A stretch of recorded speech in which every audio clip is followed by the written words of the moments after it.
करते थे, शालिग्राम भगवान पास रखते थे और उन्हीं की आराधना करके बस पाठ नाम जप और भ्रमण करते थे।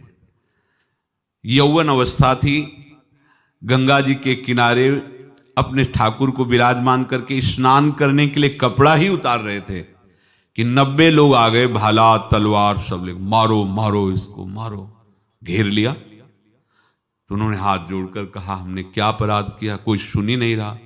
तो उन्होंने कहा मार तो डालोगे ही आप 90 लोग, हम कोई अस्त्र शस्त्र तो लिए नहीं, एक बार हमें गंगा में डुबकी लगा देने दो और अपने ठाकुर को स्नान करा देने दो, फिर इसके बाद आप मार देना।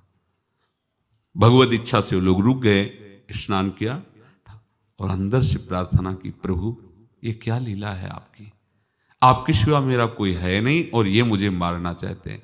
तो भगवान ने जानते हो क्या कहा उनके अंतर में, तुम मेरे में ध्यानस्थ हो करके शरीर को छोड़ो, ये लोग मारेंगे, ये मेरे भजन का फल है कि तुम्हें 90 जन्म नहीं लेना पड़ेगा, एक ही जन्म में 90 मिलके, तुमने 90 हिंसा की थी पूर्व में, तो तुम्हें 90 बार जन्म लेना होता और एक एक करके मारते। ये मेरे भजन का प्रताप है कि एक बार में ही 90 का हिसाब हो जाएगा।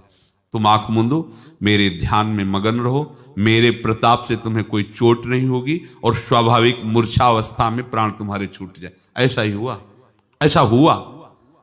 तो ये बात समझ लो कि ये जो कर्मानुबंध है, ऋणानुबंध है।